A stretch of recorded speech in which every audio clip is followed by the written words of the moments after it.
Olá, paz seja convosco, sejam bem-vindos, queridos professores e amigos do Programa de Educação Cristã Continuada. Lição número 11 tem como tema traição e prisão do servo. Glória a Deus. Eu sou o pastor João Neres e eu quero trazer apenas dicas para a sua aula de domingo. Olha aí, juntamente com o pastor Pádua, foi comentarista de mais de 6 lições. Estive em Belém em junho com nosso amigo Jadiel, coordenador desse programa de educação continuada. Minha família você já conhece, Márcio e Cari, Naum e Thaís, eu e a minha esposa, a pastora Márcia Helena. Olha aí que coisa linda, essa é a Radassa. Sai de perto desse traidor aí, Radassa. Oh, meu Deus. Aleluia. Vamos lá, meus amados, recapitulando, Mateus, escrito aos judeus, em hebraico, apresenta Jesus como rei. Marcos, escrito aos romanos, apresenta ele como servo, é a lição que estamos estudando. Lucas, escrito a Teófilo, apresenta Jesus como filho do homem. João, escrito aos gregos, apresenta o Senhor como filho de Deus. Estamos repetindo todas as aulas para que fique na mente dos irmãos, dos professores, esta grande lição. A tríplice missão da igreja. Querigma, pregação. Koinonia, comunhão. Diaconia, serviço. Ok? Esse é o livro Devocionais Selecionados do pastor João Neres. Quando eu for na sua igreja, vou levar para que você possa adquirir. Ou se quiser, encomende pelo e-mail ou pelo número de contato que aí está. Dúvidas, perguntas, webneres@gmail.com ou o número de WhatsApp final 3737. Vamos à lição de hoje, um breve comentário, dicas para os professores de EBD. Texto áureo, dizia, Abba, Pai, tudo te é possível, passa de mim este cálice, contudo não seja o que eu quero, e sim o que tu queres. Marcos 14:36. Abba é uma expressão em aramaico. A palavra pai em hebraico é Ab. Ab, com som de V, Av. Mas Aleph, Bet. Convém lembrar aqui, já seria o suficiente para enriquecer essa aula, que todas as orações de Jesus começavam com a palavra Pai. Justamente porque a palavra Pai, Aleph, Bet, duas letras, Aleph, dono, Bet, casa, de Betel, casa de Deus. Então, todas as vezes que Jesus dizia Ab, ele estava dizendo dono da casa. Pai nosso que está no céu, Pai, santifica-os na verdade. Pai, eu sei que sempre tu me ouves. Pai, perdoa porque eles não sabem o que fazem.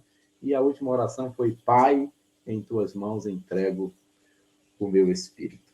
Toda a oração de Jesus começava com a palavra Pai, ou Ab em hebraico. Abba é aramaico. Jesus está aqui no momento de agonia, sendo imprensado, como vai dizer logo mais aqui na frente, né? O cristão fiel diariamente sacrifica a própria vontade em prol da vontade de Deus. O texto é Marcos 14, do 27 ao 52, porque esse capítulo é o maior de Marcos, né? São 52 versículos, um capítulo muito extenso. O primeiro tópico fala de adoração. Primeiramente, nós vemos o ódio por parte dos religiosos. Os principais sacerdotes e escribas procuravam como prenderiam a traição e o matariam. Meus amados, é incrível como Jesus gostava mais de estar na Galileia e menos na Judéia. Porque na Judéia, onde tinha um templo, ele estava constantemente, mas todas as vezes que ele ia ao templo, tinha fariseu, tinha saduceu, tinha sacerdotes, escribas, todos contestando. E como eles não tinham o carisma para atrair as multidões, eles adquiriram desses religiosos o ódio. Até hoje tem pessoas que são assim. Quando vê alguém que tem um carisma, alguém que quando ensina, que quando prega, algo diferente acontece, as pessoas se alegram. Aqueles que não têm o mesmo dom acabam odiando. Por isso são chamados também de fariseus. É uma palavra genérica, né? São pessoas revestidas de farisaísmo, de falsa santidade. Eles estavam odiando e querendo matar Jesus. O que Jesus fez contra eles? Nada. Jesus só fez o bem, mesmo assim, eles o odiavam. Por outro lado, temos o amor dessa mulher que vem com um vaso de alabastro, Marcos 14, 3, e derrama sobre a cabeça de Jesus. Essa mulher quebra protocolos. Essa mulher foge da liturgia normal e derrama o amor naquele perfume. Jesus não perguntou como ela adquiriu, se ela tinha uma vida suspeita. Jesus não quis entrar nos detalhes. Jesus recebeu a oferta de amor que exalou em toda aquela casa. E Jesus mandou que fosse registrado, e está sendo registrado nessa lição número 11, a atitude dessa mulher. É o terceiro tópico do capítulo 1, que fala reconhecimento. Onde for pregado em todo o mundo o evangelho, será também contado o que fez para a memória sua. 2, a traição. Traição em meio à comunhão. O Judas, que foi o principal, que ficou preocupado com o desperdício daquela mulher derramar o perfume, ele, na verdade, estava preocupado com ele mesmo. Mas ele estava na ceia. Ele estava na reunião. Ele estava ainda presente. Jesus disse, o que come comigo me trairá. Quando Jesus diz o que coloca comigo a mão no prato, todos colocavam. Todos estavam colocando a mão no prato, juntamente com Jesus. E Judas está aqui. É um momento difícil, porque é um que andou com Jesus 3 anos. E Jesus vai chegar aqui no Getsemane, no momento de agonia, ele sente a rejeição do povo judeu, sente a rejeição dos seus melhores amigos, que estão traindo, os demais vão fugir, e ele vai dizer isso nesse capítulo. Então é um momento difícil, é o momento do máximo de sofrimento do servo. Traição em meio à comunhão e comunhão em meio à traição. Tomai, isso é o meu corpo. Ele não expulsou Judas da ceia. Ele não expulsou Judas da ceia. Deixou que ele participasse. Tomai, isso é o meu corpo, que é partido por vós. Bem, Jesus aqui dá um novo sentido à Páscoa, né? Instituindo a ceia do Senhor. É bom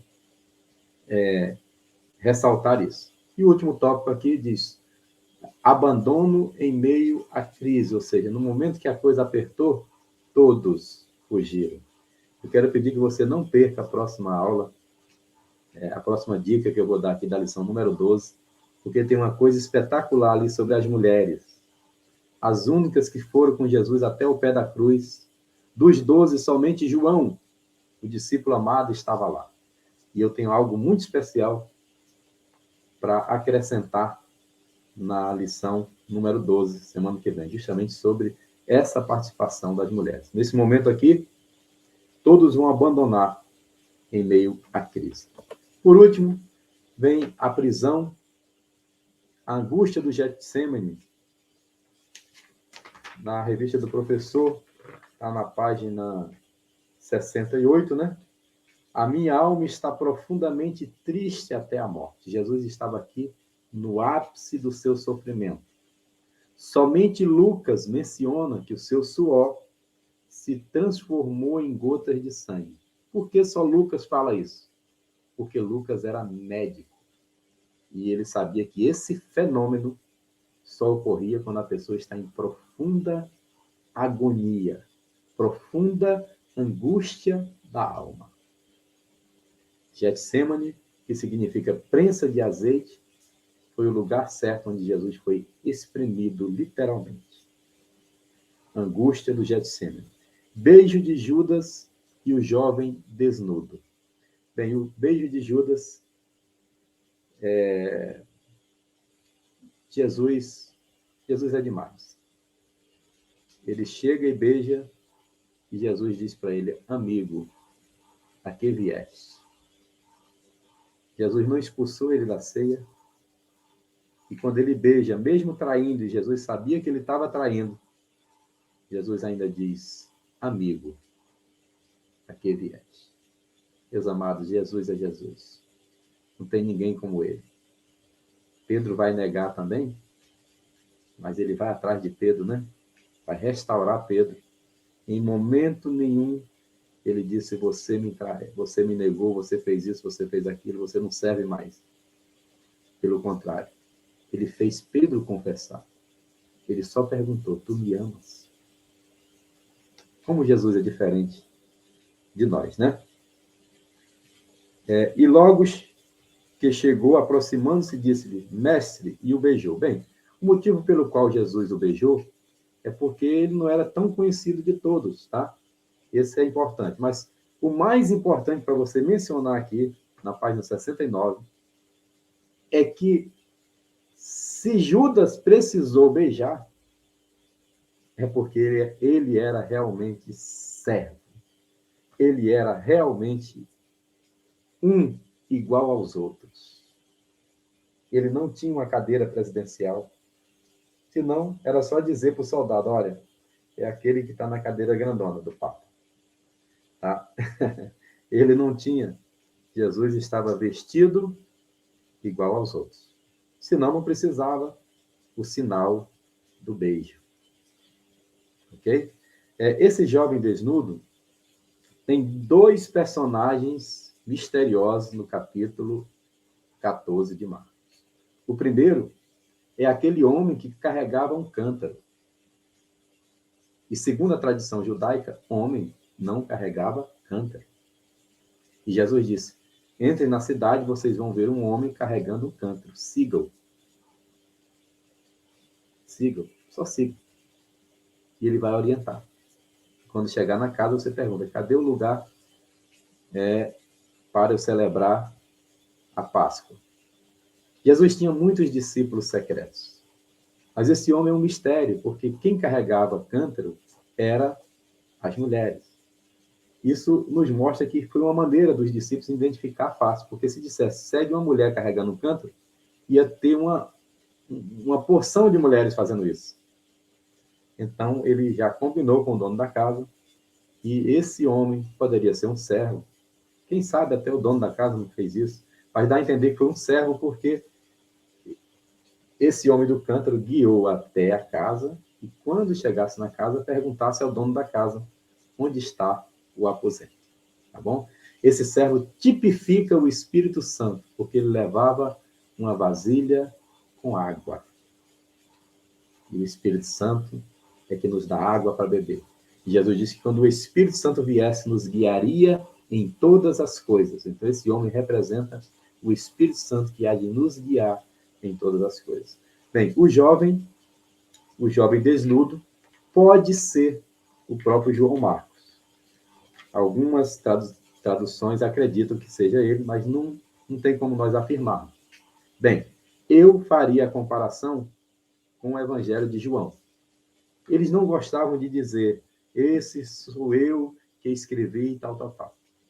João, por exemplo, quando termina, ele fala: o discípulo amado, que perguntou, né, porque ele estava escolhendo Pedro. Perguntou, não. O próprio Pedro perguntou, né, por que seria de João. Aí Jesus disse: que te importa? Aí depois ele termina dizendo muitas coisas. Se fosse escrito, não caberia em todos os livros. Estou falando de João para dar o exemplo aqui de Marcos. Aí ele diz assim: o discípulo amado E aí ele termina dizendo, esse é o que escreve esse evangelho. Tá? Então aqui é possível que o Marcos tenha contado essa história desse jovem desnudo. Desnudo aqui não é nu, totalmente pelado, não. É só com as roupas de baixo. Ele perdeu, né, a sua capa com medo dos soldados romanos e fugiu como estava.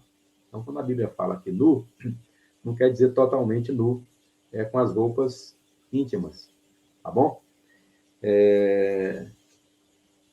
O beijo, a deserção de Pedro.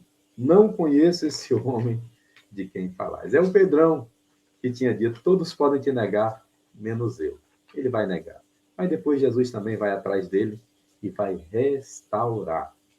Só não restaurou Judas, porque, como Jesus mesmo disse, ele era filho da perdição. Não quis.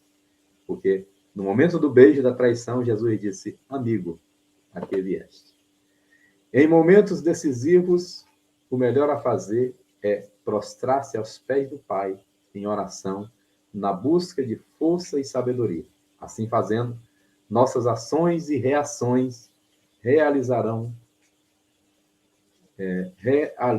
mais a vontade de Deus do que a nossa. Lembrando que Jesus disse lá na oração do Getsemane, Abba, Pai. Abba, uma palavra hebraica, quer dizer papai, ou paizinho, ou, vamos dizer assim, uma evolução da palavra Ab, que é pai. Aleph, Bet, dono da casa. Por isso, todas as nossas orações, nós devemos começar com a palavra Pai. Tem gente que enfeita a oração, lê a Bíblia para Deus e acha que Deus não conhece. A tua palavra diz, Senhor. Não.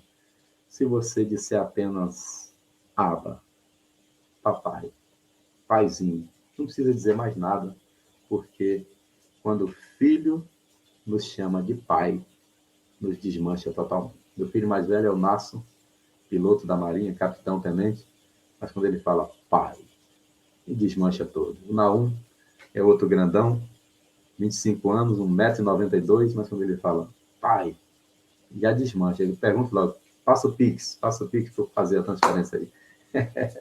Aleluia. Deus abençoe, meus amados. Dúvidas no e-mail que aí está ou no WhatsApp. Deus abençoe a todos. Não perca a lição 12. Tem um mistério para falar com vocês sobre as mulheres, principalmente as irmãs. Não perca a lição número 12. Mando ainda essa semana, se Deus quiser.